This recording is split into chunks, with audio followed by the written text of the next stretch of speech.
À la mort du prophète sallallahu alayhi wa sallam, donc le prophète tombe malade quelques jours, et puis le lundi 12 Rabi' al-Awwal, le prophète sallallahu alayhi wa sallam meurt sur les genoux, les cuisses de Aïcha radiyallahu anha. Abu Bakr, il était en dehors de Médine, il était chez sa belle famille, donc il n'a pas l'information directement. Ceux qui ont l'information directement, entre autres, c'est Omar et Al-Mughira ibn Shu'ba. Ils viennent, ils se précipitent à la mosquée du prophète, ils vont à la chambre de Aïcha, ils demandent l'autorisation de rentrer. Ils entrent et ils voient le prophète couché. Et Al-Mughira, il regarde le prophète et il voit que le prophète est mort. Et puis il dira à Omar, fi'lan laqad mat, il est vraiment mort.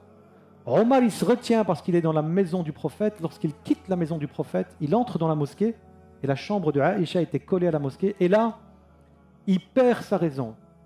Il sort son épée et il se met à hurler. Celui qui ose dire que Mohammed est mort, je lui coupe la tête. Laqad rufi'a kama rufi'a Isa. Il a juste été élevé. Comme Isa a été élevé, il reviendra. Il y a une panique totale qui s'instaure à Médine. Les gens ont peur, on ne sait pas quoi faire. On ne s'attendait pas à la mort du prophète. Alors certains vont dire, mais pourquoi Omar a réagi comme ça? Mais parce que Omar a compris que c'était la dernière fois qu'il voyait la personne qu'il aimait le plus. Qu'à partir d'aujourd'hui, dès qu'il serait enterré le prophète, il ne verrait plus son visage.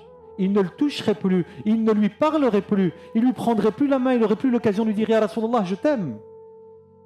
Et donc Omar, il pète un peu les plombs. Abu Bakr, à ce moment-là, il reçoit l'information, il se précipite à la mosquée, il passe devant Omar, il ne le calcule même pas. Il rentre dans la chambre de Aïcha radiyallahu anha, il découvre le visage du prophète sallallahu alayhi wa sallam, il le regarde mort, il lui embrasse au niveau du front en disant « Tibta ya Rasulallah, hayyan wa mayyita ».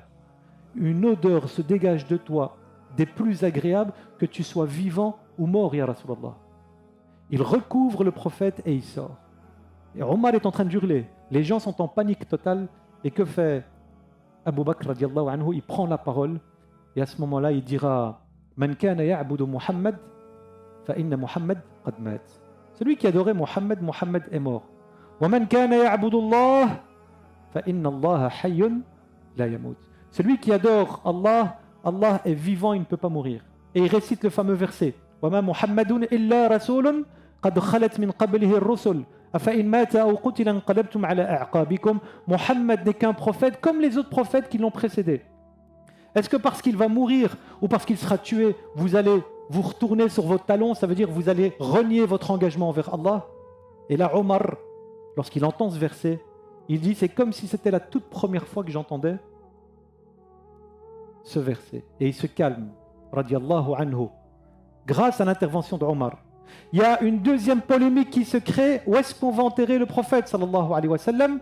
Et qui intervient pour calmer la polémique? Abu Bakr radiallahu anhu. Il dit, j'ai entendu le prophète sallallahu alayhi wa sallam dire, nous les prophètes, nous sommes enterrés là où nous mourrons. À l'endroit même où on meurt, nous sommes enterrés. Et le prophète sallallahu alayhi wa sallam est enterré dans la chambre de Aïcha radiallahu anha. Alors ceux qui vont à Médine visiter la mosquée du prophète, on passe visiter le prophète sallallahu alayhi wa sallam. La tombe du prophète et la chambre de Aïcha ne fait pas partie de la mosquée. La mosquée, avec les expansions, elle s'est agrandie tout autour de la chambre de Aïcha. Mais la chambre de Aïcha ne fait pas partie de la mosquée. Et à ce moment-là, les gens sont occupés avec les préparatifs mortuaires, laver le prophète, enterrer le prophète. Il y a plein de questions qui se posent. Est-ce qu'on va le laver? Est-ce qu'on va le dénuder pour le laver? Est-ce qu'on va le laver sur ses vêtements? Donc il y a plein de choses qui se posent. Et l'information arrive que les Ansar, les auxiliaires, les musulmans de Médine, se sont réunis dans leur lieu de rencontre, Saqif al-Banu Sa'ida, elle est à quelques centaines de mètres de la mosquée, pour discuter ensemble du futur calife. Omar, il apprend l'information, et Omar, Al-Farouq, on parlera de lui la semaine prochaine, Al-Mulham, l'inspiré, il comprend qu'il y a un danger. Il comprend qu'il y a un danger. Si les Ansar, ils choisissent un chef calife, après, pour arriver à imposer un chef calife des Quraysh, ça va être trop difficile. Donc lui, Abu Bakr et Abu Ubayda ibn al-Jarrah, ils se précipitent vers là-bas. Les Ansarites, ils étaient prêts à élire Saad ibn Ubada, le chef des Haus. Ils arrivent, il y a une discussion qui se fait, je résume. Omar veut prendre la parole pour parler, pour rappeler qu'en réalité, al-khilafatu fi Quraysh. Abu Bakr lui prend la parole et Omar dit, il a parlé, il a dit tout ce que j'ai dit, mais mieux que ce que je pensais le dire. Vous avez vu le mahabba même entre eux? Et donc Abu Bakr va prendre la parole, il va arriver à calmer les Ansarites et il va faire quoi? Il va dire, je vous propose ou bien de faire allégeance à Omar ou bien de faire allégeance à Abu Ubaida ibn al-Jarrah, sahibu sirri Rasulillahi sallallahu alayhi wa sallam. Alors, Omar, il a dit, c'est la pire des choses que j'ai entendues de ma vie. Il voulait me coller la responsabilité du califat. Et Omar dit non, c'est pas possible. Donc c'est reparti.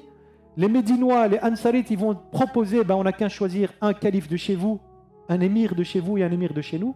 Et à ce moment-là, Omar, il fait quoi? Il prend la main d'Abu Bakr et il lui fait allégeance. Et les Médinois, quand ils entendent ça, tout le monde se calme. Et il y a un jeune, on parlera de lui aussi, Inch'Allah, Zayd ibn Thabit. Lui, c'est celui qui a appris l'hébreu en 15 jours, juste parce que le prophète lui a demandé d'apprendre l'hébreu. C'est lui qui était un des scribes du prophète, sallallahu alayhi wa sallam, un des secrétaires. Zayd ibn Thabit, il va faire quoi? Il va dire aux Médinois, il va leur dire, le prophète, il était muhajir, et nous étions ses auxiliaires, ses ansar. Le calife est muhajir, à nous aujourd'hui d'être ses ansar. Et il lui prend la main, il lui fait l'allégeance, et c'est ce qui va calmer tout le monde. Et donc Abu Bakr devient calife ce jour-là, le jour de la mort du prophète. On ne pouvait pas laisser le temps, la zizanie risquait de s'installer. Abu Bakr radiallahu anhu va mettre une seule condition, il va dire, je veux recommencer cela demain à la mosquée avec la grande majorité des compagnons présents. Et qu'ils viennent tous me faire acte d'allégeance. Ce n'est pas à moi de m'imposer. Et c'est ce qui va se passer le lendemain. Certains vont dire, mais pourquoi est-ce que le prophète sallallahu alayhi wa sallam ne l'a pas choisi pour être le calife? Il aurait pu le choisir. Et on aurait réglé tous les problèmes. Le prophète sallallahu alayhi wa sallam ne l'a pas choisi nommément pour laisser la porte ouverte aux générations futures. Après viendraient d'autres générations. C'est à vous de vous débrouiller pour savoir qui est votre calife. Mais le prophète sallallahu alayhi wa sallam, il a fait quoi? Il a donné des indications.